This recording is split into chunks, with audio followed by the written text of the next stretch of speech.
Hello, and thank you for joining us today. This is our first Facebook Live podcast recording. Everett, I want to say thank you so much for being the first to do it live with us. How are you doing today? Glad to be the guinea pig, John. Someone's got to be the first, right? Yeah.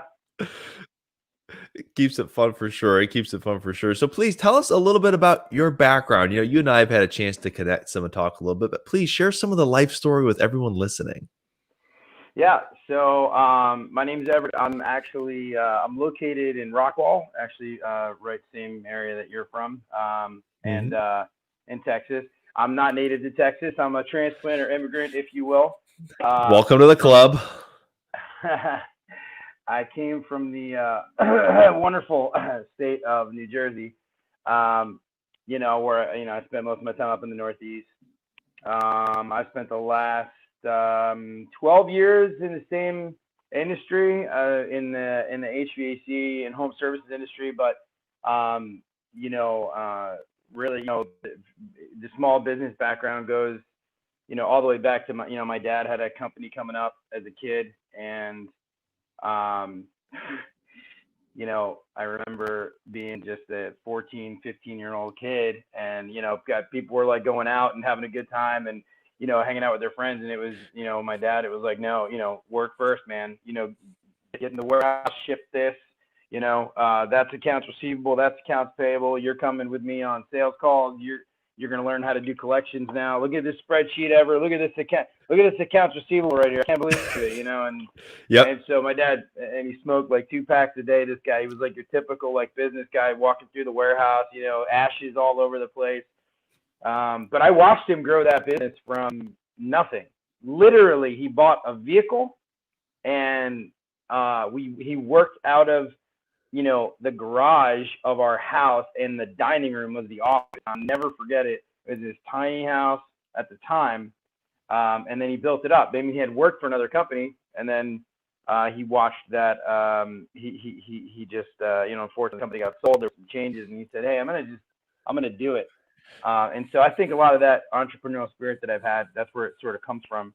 But yeah, spent 12 years in both sales and leadership roles. I just got off a stint doing sort of a temporary regional sales manager, regional operations manager for a very large sort of consolidated HVAC outfit. They're making acquisitions throughout the country, and they were trying to put together this this executive sort of team. Most of which ended up being more on like a consultative level, where it was sort of temporary and so forth. And so I sort of kind of saw that. And prior to that, actually, what brought me to Dallas was I worked for a very reputable up and coming HVAC company that is really doing great things. And I helped them for a year, with business growth and as an individual contributor, training sales guys, training service technicians, sales procedures and so forth. And my background has really just been in, and I'm passionate. I'm just like super motivated when it comes to just business growth and capturing business, and I love to see the success story. I love I just love to see people go.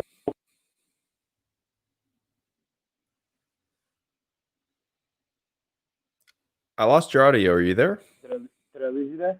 Oh, now I got you. Now you're back. Sorry. You're and good. Sort of, watch that success sort of happen. So, I mean, that's the Disney version. I mean, it's, but that's it's watching people achieve their dream. And, it's funny you bring that up. I grew up in an entrepreneurial home as well, like we talked about a little bit. My dad bought a manufacturing company when I was real little, built it up, sold it. So serial entrepreneur, so to speak. We kind of come from that line of entrepreneurs.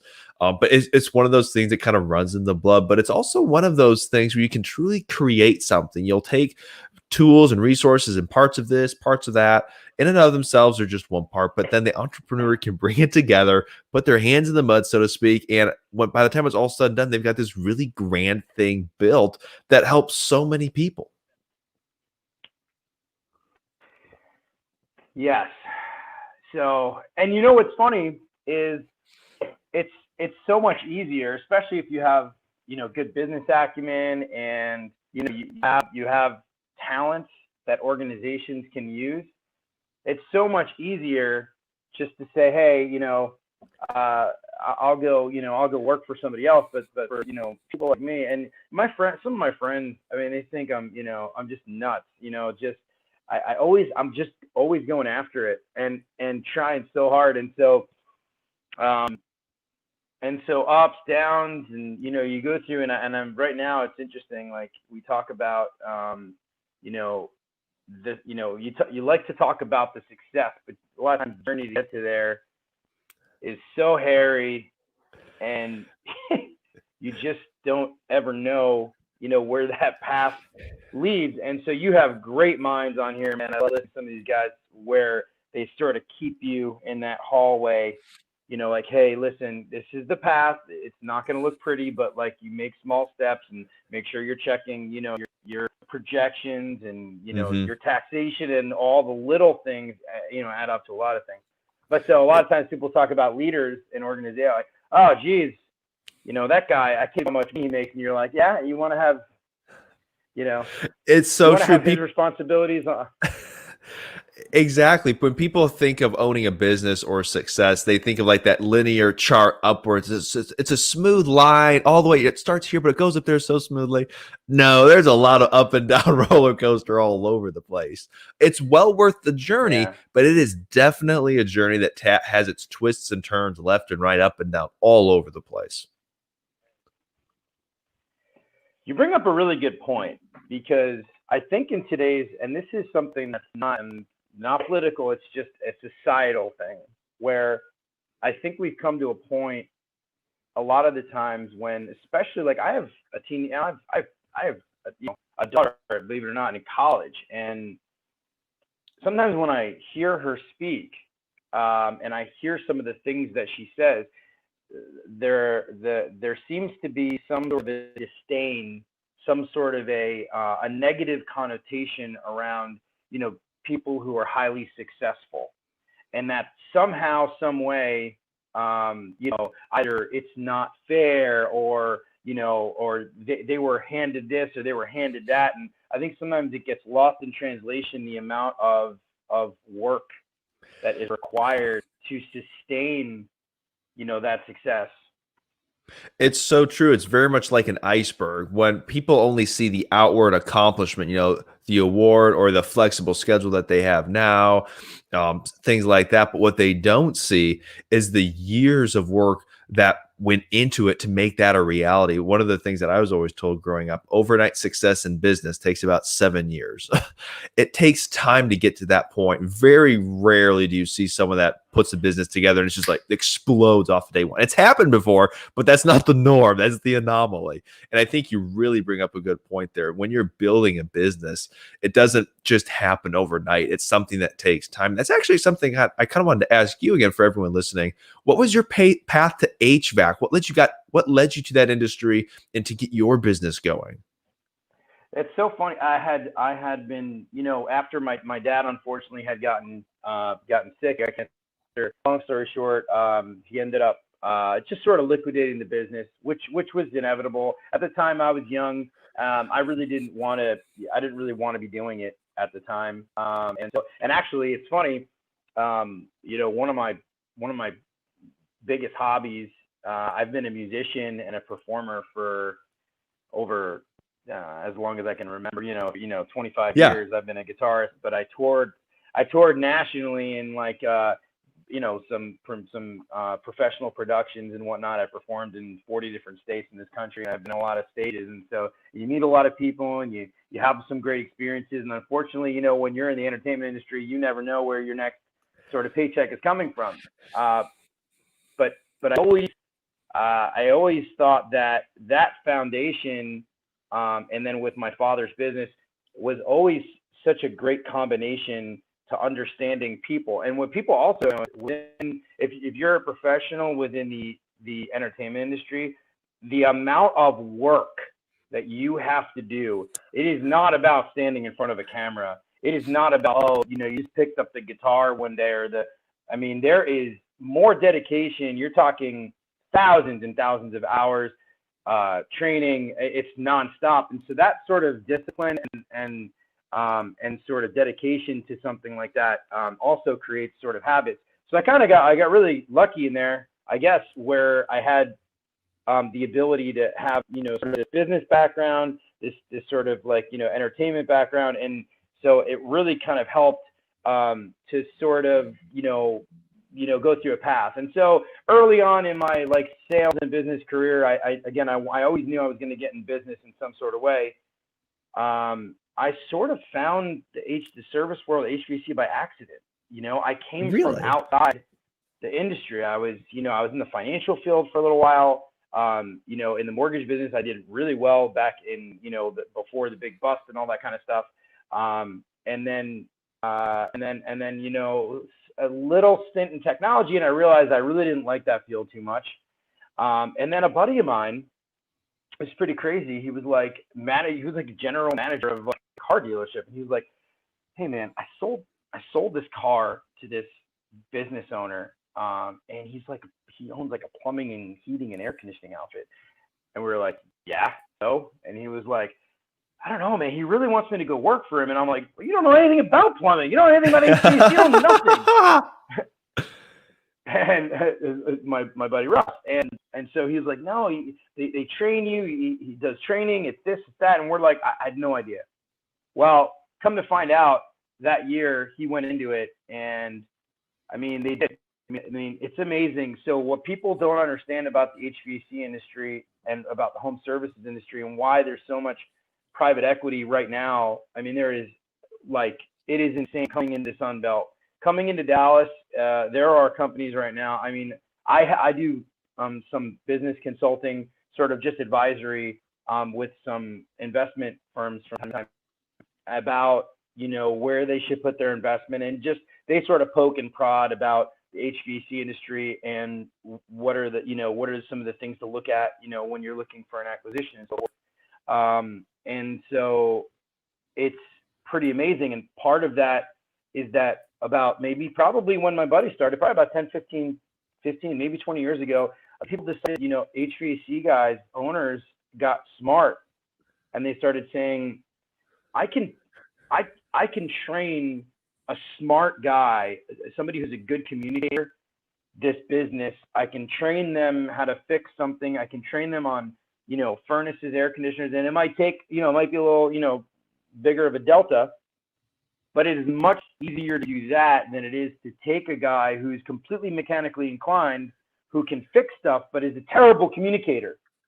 And so as the industry starts to shift, and you're seeing a big shift with a lot of these major outfits, even small guys who are grabbing and swooping up these intelligent go-getters, and you're watching a shift in the industry. And and this is a big deal. Once a small business owner, a guy who's got a couple trucks and so forth, once he starts to establish that business and he starts to grow a little bit, you're now seeing, even on the macro level, the micro level, you're starting to see business owners become smarter and start to implement processes and procedures down to inventory, CRM systems, dispatching, all of this stuff to become more efficient with what they do. And so I found it by accident. I really did. I found it, and I enjoy it. I enjoy working with people. My passion is, I love training. I love sitting there in front of a room, talking to people. And sometimes that training is in the form of just a handful of guys. Sometimes it could be a bigger room. I did a training in Colorado Springs where I had the whole company out there. And it was fantastic. And it's good to see the little switches, the little light bulbs turn on in these guys' heads when trying to implement, sales procedures and even communication procedures, and even in the way you say things sometimes, in which you communicate. So it's so true. And I think you also bring up a really big point there when you're talking like team development. I think there's so much to be said for the whole idea of empowering your team. I mean, it almost makes you think of like a Nick Saban in like college football. How many assistants or former assistants under Nick Saban went on to go be head coaches? The number is shockingly high. But when you want to develop your team to where they're good enough to go beyond their own, however, if you can find a way to retain them, then you've got all that dynamite talent and skill, the intangibles in-house. And that's, I think, where you can really get some killer opportunity for internal growth. You bring up, so that's something that gets missed, is especially, so I'll bring it up, man. I'm a big New York Jets fan, and it's not been pretty, right? I'm sorry, man. It's been a rough year. It's been rough for the Cowboys too, but obviously, I'm guessing you're. Oh wait, no, you might be a Bears fan. No. Okay, so this is gonna go. It might offend people in Illinois. I'm sorry if it offends you, but I'm a Packers fan. Coming from originally from Wisconsin, Okay. I got to root for the Packers. Dallas is a close number 2. Gotcha. So Packers, fantastic. It's a great example. Actually, great example. It was Vince Lombardi, the head of all, Vince Lombardi, right? Okay. So he would go through and run, and I watched like documentary on him, and he would run a sweep 50 times in a practice, and everybody was like, "What is going? It's just a sweep." He's like, "No, it's not just a sweep, and it's the little things." And that type of leadership, and that's why they call it the Vince Lombardi Trophy, right? That type of leadership is so paramount. And when you look within an organization of the Jets, you just don't have, I see Joe Douglas, what he's trying to do, but it's just a lot of that whenever I'm on these threads and it's like, oh, we need to get this player and this player and this player and this player. I'm like, no, you need to get this coach and this coach and this coach and this head, because that's what makes teams. Because I guarantee you, yes, recruitment's a big part of what Nick Saban does. He's getting amazing talent, but he's able to recruit and get the most out of that talent. There's so much that talent alone is not going to do it. No. Absolutely not. And I think you could, again, look at college football as a prime example. How many football teams out there have consistent top 10, top 20 recruiting in terms of talent, but then by the end of the year, they're not delivering on those results? I mean, you don't like to call specific teams out, but you can look at the University of Michigan, premier talent, and they're struggling. Penn State, historically a strong program. This year, they're struggling. You can look at University of Texas, premier talent. They're struggling. You can go all the way down the list. It's not normally a talent problem. It's something either in culture or leadership that's off. And I think that's one of those $1 million questions for each organization. Is it culture? Is it leadership? What's the gap? But without having that strong team development, you are greatly limiting your organization's capacity.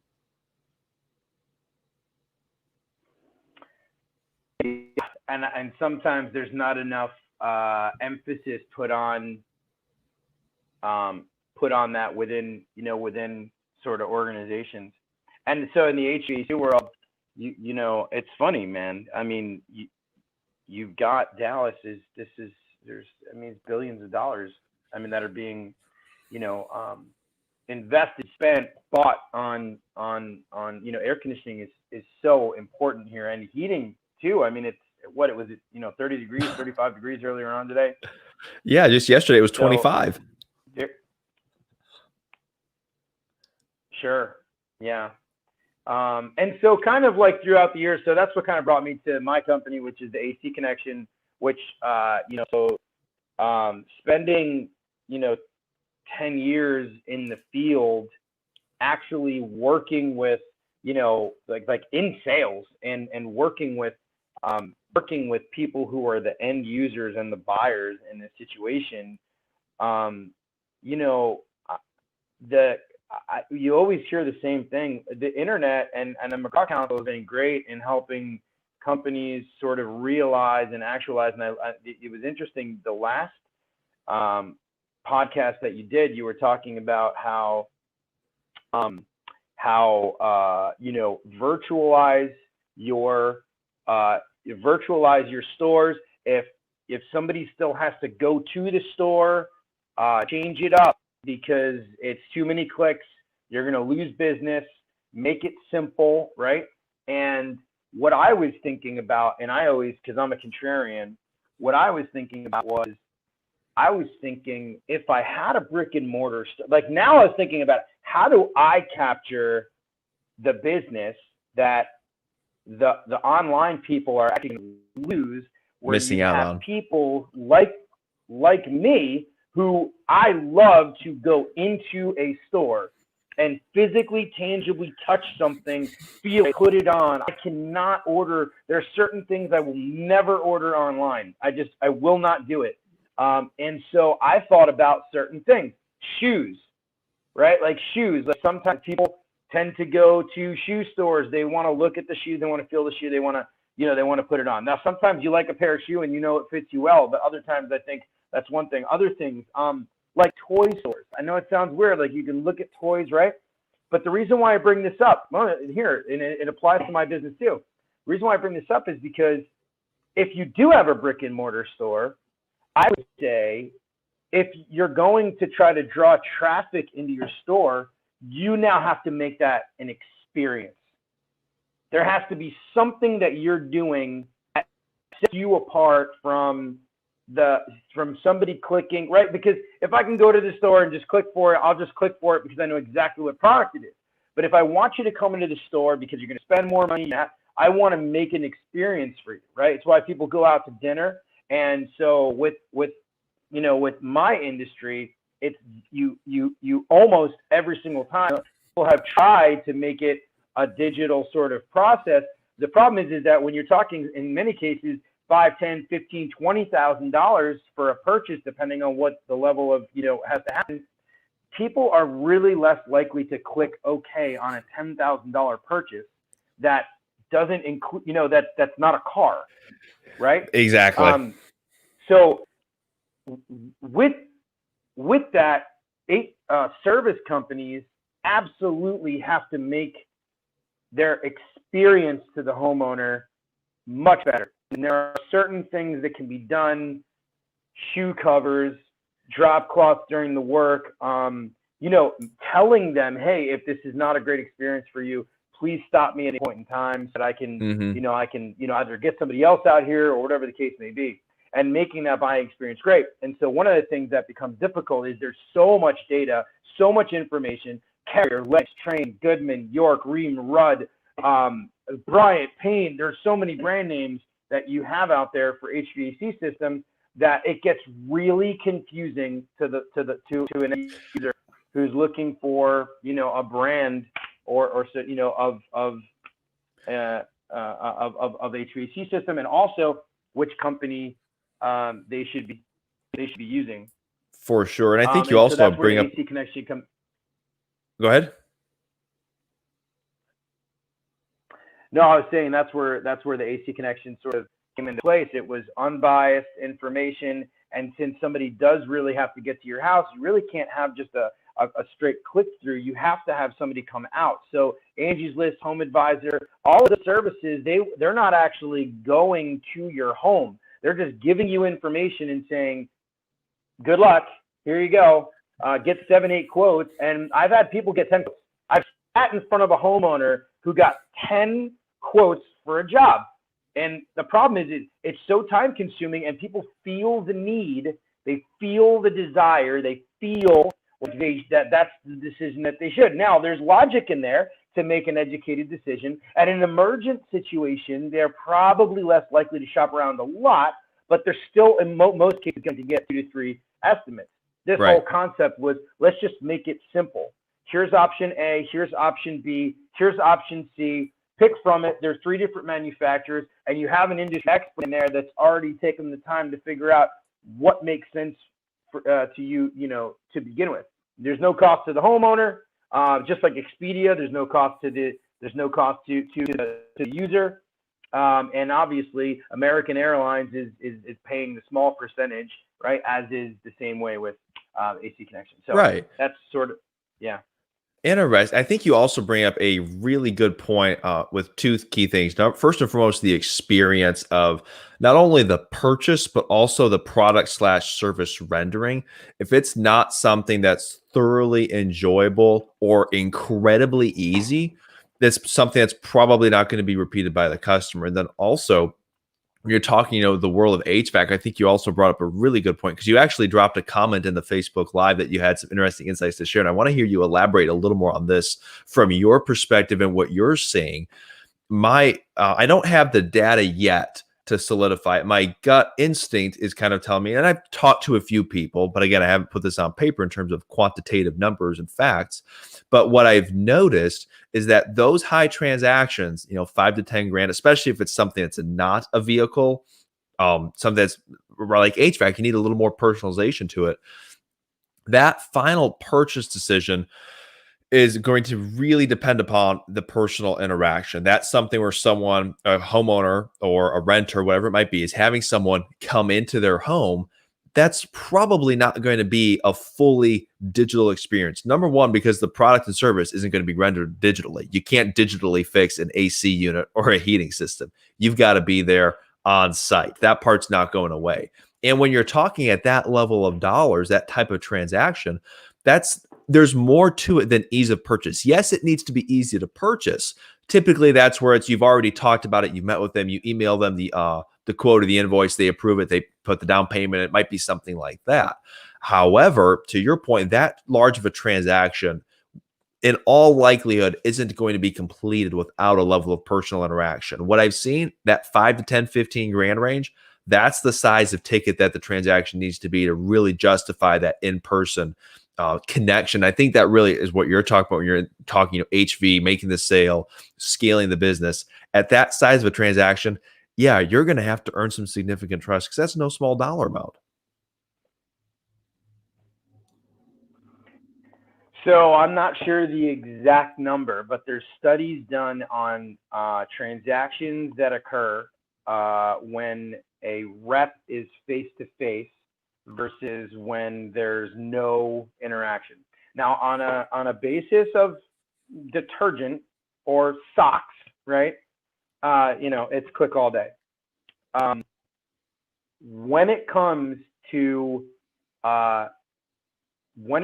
these types, and you're right, but even if the dollar amount were smaller, the likelihood of you making, even these insurance guys now with COVID, I've talked to these guys. A lot of these insurance guys are super frustrated. I have a friend of mine who's in the insurance business, and it is very difficult, right? Because once the Zoom call is over, that's it. It's over. You can. There's only so much you can do. There is power in shaking someone's hand and being there in person. And again, those are life-changing transactions. I'm not saying on the smaller end of things, on commodities and goods, but when it comes to these services like insurance, financial products, especially insurance, financial products, anything in home, things that used to happen in person, transaction doesn't happen. Consumers have a tendency of having a stall factor in them in a lot of ways, and then end up, because they're sitting in a very comfortable place in their home and they're just Zooming with you, and then the call is over, the transaction doesn't happen. And I would pose this question. I don't have an answer. How can, as we are becoming more digital and as we are doing more and more online and more of this type of interaction, which I think is going to continue even well past COVID being over, how can we make the experience, right, that sort of human interaction, that human experience, what can you do to make yourself different? Differentiating yourself is going to be, I think, the key in this new world. I think there's going to be a lot of people in line to try to do that. I 100% agree with you. I think when you're talking the whole experience side of it, there's no doubt about that whatsoever. I think one of the big factors that small businesses will have to address too is at what point and where is the customer being made aware of the business? How are they finding out? Is it through a home advisor service? Is it from a traditional billboard? Is it from word of mouth? Because like if you look at California or New York, where they're like basically for all intents and purposes shut down, very different than what we have here in Texas. Word of mouth is going to be a very different ballgame in those states. Whereas, here in Texas, we're still able to gather, apart from you might see certain counties or cities have a little different regulation. For the most part, though, you're able to gather, get that word of mouth going back and forth. That's still going to be alive and well. at what point is the customer being made aware of the business, and how is the business walking them through that customer journey, so to speak? I mean, so I hear it's what I would envision for the HVAC world, and I would love for you to elaborate. I see that the customer is going to become aware probably through a home advisor type of service. That initial consideration is going to be that first probing phone call saying, tell me a little bit about you, maybe give me some information. The active consideration is then when they're in the home. And to your point, when you're shaking their hand, looking them in the eye, that's a key focal point, because you may not have more than one of those. You've got to make that touch point count. And then obviously at the purchase decision, I would imagine they're going to give you a phone call and be like, yeah, I've thought about it. I've looked at the numbers. I've looked at your reviews. You're the one I want to go with. And then you're engaged in the rendering the product or service. Then you begin the loyalty loop. Pretty fair assessment. Yes. Now, so, it's actually a little bit, things are getting a little bit sort of, I don't want to say scary, but, for many years, for as long as social media has been around, every business owner that I have known has completely steered clear of advertising on social media. They say that it's just not worth their time, that the results aren't there, the money's not well spent, it doesn't matter how cheap it is, they're not doing it. And we are seeing now millennials, Gen Z now buying homes. There is a major uptick with the amount of business that is done on Instagram and Facebook. If you want that clientele, it's a very saturated sort of market. Would you rather have just a referral, right?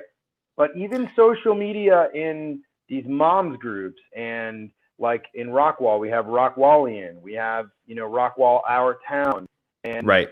People go on there and they drop their suggestions, and literally within seconds, everybody's biased opinion, gets put on there. You don't have to shop for, it's a lot easier. It's an interesting world, because when it comes, if everybody's got, it used to be, you went to the Yellow Pages, and the company that had the biggest ad, right, had, Yep. You knew they were reputable because they spent all that money on the big ad. And to your point about, word of mouth and refers to those social media groups, I think that's another really big component. Those conversations used to take place, at the water cooler at the office. Maybe they took place between neighbors on a weekend. It's now happening on social media. So as a business, you need to be accessible there. You need to be visible there. No, you don't have to spend thousands of dollars in marketing, but you need to have an active page to show that you're connecting and communicating with people in that digital space, because to your point, that's where the end user is spending their time. And I would also say, even on the topic of social media, I think it's imperative that small business owners know what their goal is for using social media. If it's meant to be like a purchasing leads thing, probably not going to see a whole lot of success with it, especially right off the bat. Social media, in my opinion, is used for engagement and awareness. It's not going to be that deal closing unless you've already got your social media well built for years in the making. You've got your pipeline, so on and so forth. For the first 3 years especially, I think social media is about awareness, making people aware that you exist, and engaging with either existing clients or prospective ones, not in a driving home the sales part, but engaging with them where they are, where they spend time in their virtual home, so to speak. And that virtual home, as you're saying, it's Facebook, it's Instagram. You'll find some on Snapchat. And that's where you're going to have to look at your business, look at who your customer is, build that customer avatar, and then spend time reaching those people. Yeah, I also think that there's an advantage here too, because depending on what, like now, I think it's never been easier to sort of target your audience, target your market, not just with social media, but I'll give you a great example. These local newspapers, like a lot of these local newspapers have actually joined, and actually, so they're more of like, it's like instead of one Rockwall newspaper run independently, there's probably like 8 or 9 of them, and they're all sort of working under the same, umbrella. Right. If I wanted the local, hey, if I'm looking at the senior community, they're not really, a lot of them are not on Facebook. A lot of them are not on social media. They don't, right? But they'll still read the newspaper. wanted older clientele, that's where I'd go. I'd do an every door direct, like within a senior community. I mean, there's so many ways to target your market. I mean, of course, CapEx is a big part about it, but if you have the CapEx and you have the strategy to do it, it can be done. And there's effective strategies on how to do it now, I think, better than ever. 100% agree. And I think that's, again, you bring up a really good point. You can't reach the person you're trying to reach if you don't know who that person is. You've got to spend some time building your customer avatar. Who is that? What is that perfect client? It's kind of like, when you meet people talking about business services or, merchant services is a prime example. You talk to any merchant service provider, it's going to be, oh, I can work with anyone. That's not the question. The question isn't who can you work with? The question is, who is your perfect customer? Because that's where you're going to get your efficiency. That's where you're going to get your scalability. And that's where you're really going to be able to take your business to the next level, because then you can point your marketing efforts to that individual. You'll know where they spend their time. You'll know their pain points. You'll know that customer inside and out. And before you even actually get to that face-to-face interaction, you're going to know 90% about them. And you're heads and shoulders above the competition if you have that knowledge.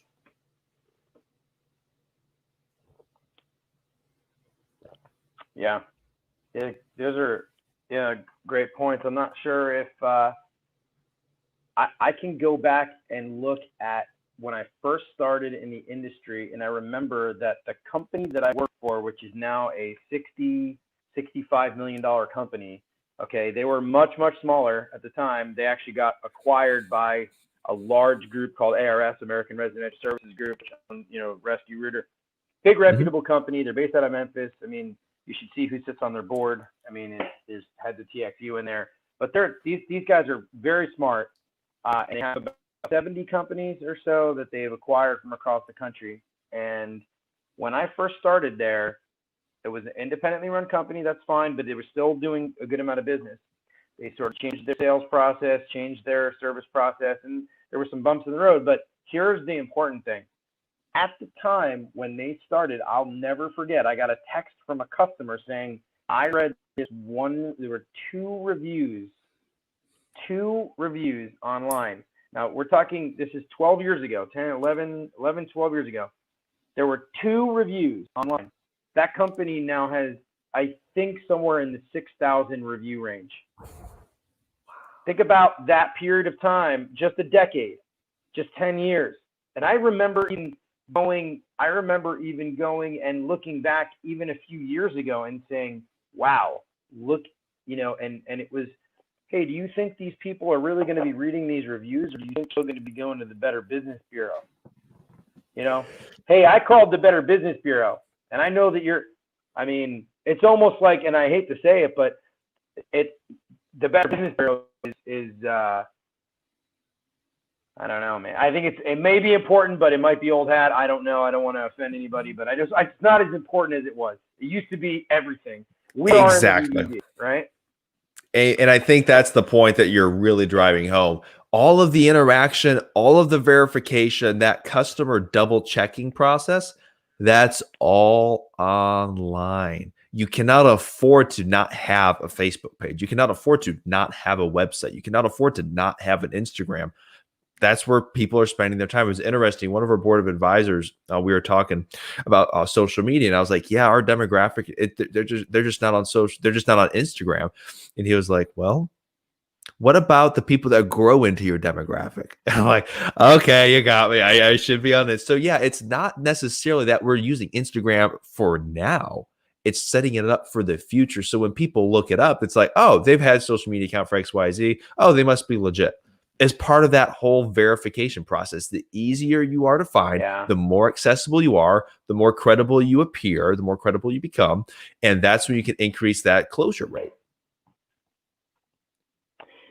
Yeah, it's interesting. My wife just told me that she found some supplement that she's been on the kick, and she's looking great. I mean, she's been really just focusing in on her health, and she was like, no, it had 5 stars. I had 5 stars, and she must have said that like 6 or 7 times. And when you have conversations, and I know, John, this, now that's what it comes to. Well, how their reviews. you read the reviews. Yep. And so this might seem really obvious, right?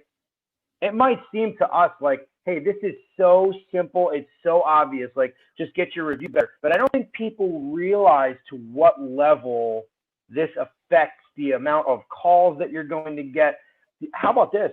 The amount of calls you're not going to get. Exactly. And especially when you're talking larger transaction tickets like HVAC or something like that, every phone call you're missing out on is a potential big chunk. And if you can fix that by getting a couple of reviews, it's not that hard after you complete a job, after the customer absolutely adores you for it, after they give you that last payment. Not hard to say, by the way, could you please leave a review on our Facebook page to help us out? Or it could be your Google, whatever it is, your Google page. Maybe it's all of the above. But collecting those reviews, to your point, it's a huge component. That's where people go to verify businesses. Sure. So then I've got a question for you. We've got about 10 to 15 minutes here. This is always my personal favorite part. Based on your experiences in business, what are 3 tips that you would give to small business owners to start doing today and implement in their business? Oh, 3 tips. The first thing that comes to my mind, and this is probably not the right answer, would be marketing for all 3 answers, just because of the world we live in and obtaining customers. But this is so funny. Somebody posted a question the other day online, and it was, what would you do if you had to start a business and what would you work on? So marketing, training, continuous training of your employees, and sort of your processes in-house, whether it be fleet management, inventory, and so forth. So those are really broad things.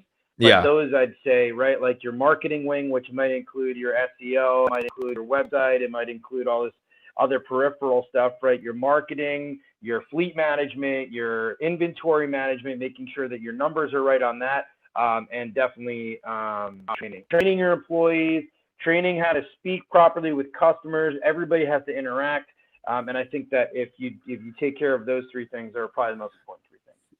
I think those are all really super applicable. I do want to dive in a little deeper. When you're looking internally for your business, obviously without giving away, the proprietary internal stuff, what are some general things that you're asking yourself or things that you're looking for when you're looking to take the next step in marketing? What is it that you're kind of looking for when you're looking to take that next step and take your team to the next level? What do you look for in training? And the same thing with like those internal management things, inventory, fleet tracking. When you're looking to take your business to that next level, what are the things that you're looking for?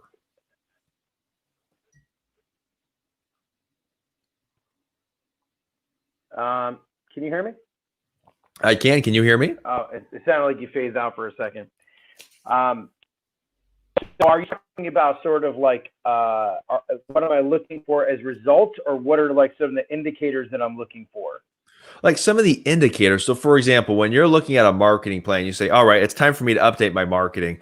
What is it that you're looking for? Are you basing it off of things that you've seen with your client base? Are you looking at trends and statistics coming from associations and things like that? What are you kind of looking for? What are those indicators?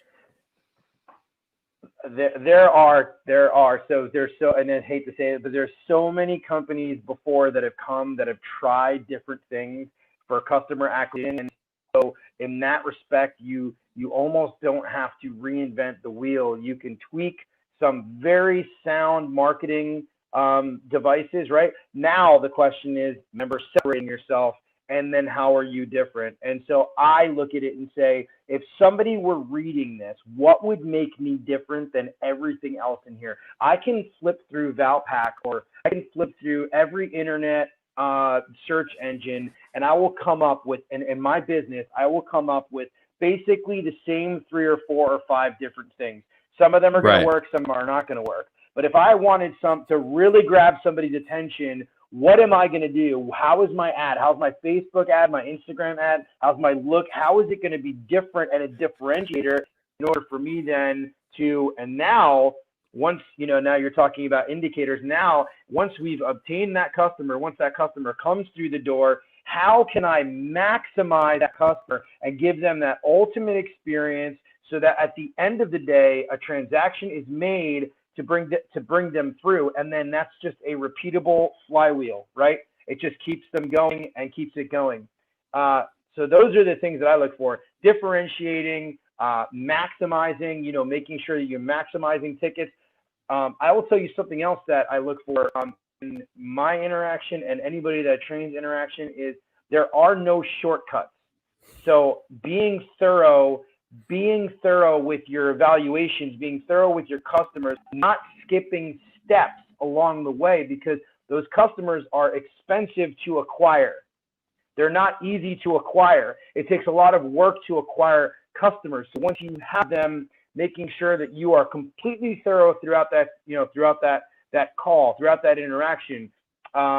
If you've got your CRM up and running, which would be like in that whole fleet management and operations section, right? Do you have something that, pings them or, has automation and text messages? And I think that most people, companies these days are sort of going in that direction.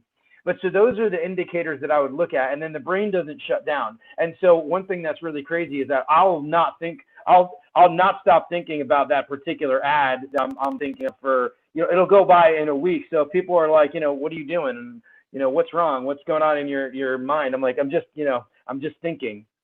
Yep. And so you think about how you can be different. So that's what I'd offer that to anybody that runs a business right now is, how is your business any different from, if you're selling, widgets, how is your widget different? What makes your widget different? Why is your widget special? I think that's what another whole conversation we could literally spend another entire podcast on in and of itself. True differentiation, because there are a lot of products and services that at the core, they're very, very similar.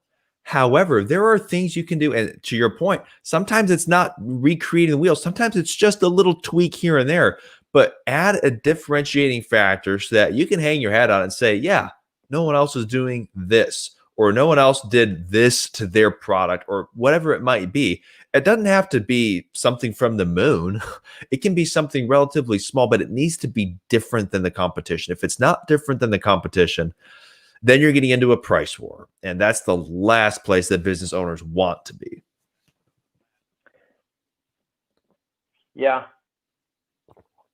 Yeah, because I'm sure you've seen the HVAC world. Once you get into the price war stuff, it's like, okay, this ain't my ball game, guys. You start taking shortcuts. You try to cut costs. You try to make it work, and then the whole thing just spirals out of control. Yeah, so it's interesting. I met with this guy. His name is Ken. He has a humongous company. He's made a really successful company out in Arizona, Vegas, Southern California. They opened up a branch in San Antonio, and then they're obviously from what I understand, they're just expanding through the Sun Belt. So one of the things that he mentioned, and it's something we already knew, but the industry leaders in each market in the home services field are typically the premium outfits. So even though you think, oh gosh, that company, they're more money, so they got to be, no one calls them. Baloney, because people want the problem fixed. They want it fixed right. They want it fixed right away. They're willing to pay a premium to have you come out and do it. And they also know that if you're a good company, you're probably going to fix your mistakes when you're done, right? You're probably going to answer the phone, right? You're probably going to answer the phone. You're probably going to do all of those things that make a good company what a good company is, which is being responsive and doing work. Also, honoring warranties, super important in the home services field. There are so many things that can go wrong within a system. Who's going to service your unit, right? So if you do a fly-by-night or you do, and I'm not saying for the small business owner, there's absolutely nothing wrong. Just if you're a small business owner and you're running a home services company, keep in mind, like, you have to cover your overhead, your expenses, your insurance. You have to pay your employees. You have to give them a wage.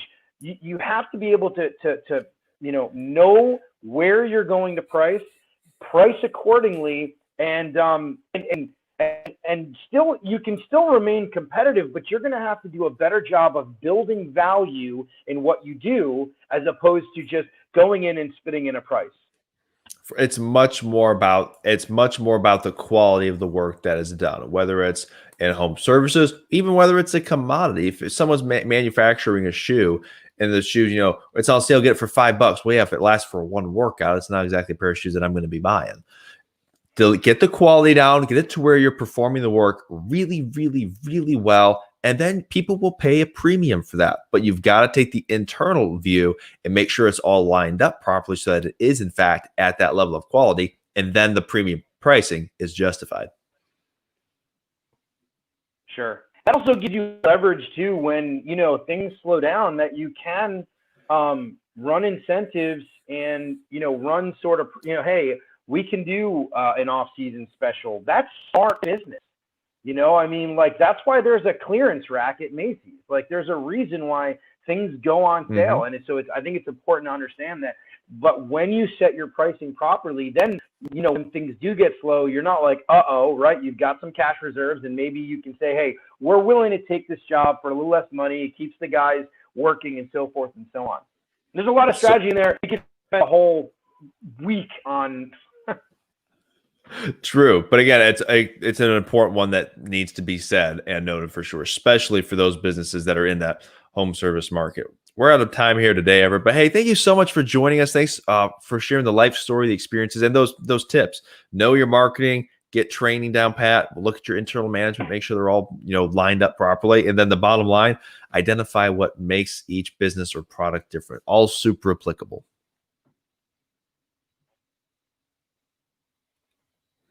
Everett, thank you for your time. You stay safe. Yeah, John, it was really fun. Oh, it's a pleasure was mine. You stay safe, stay blessed, and we'll connect again soon.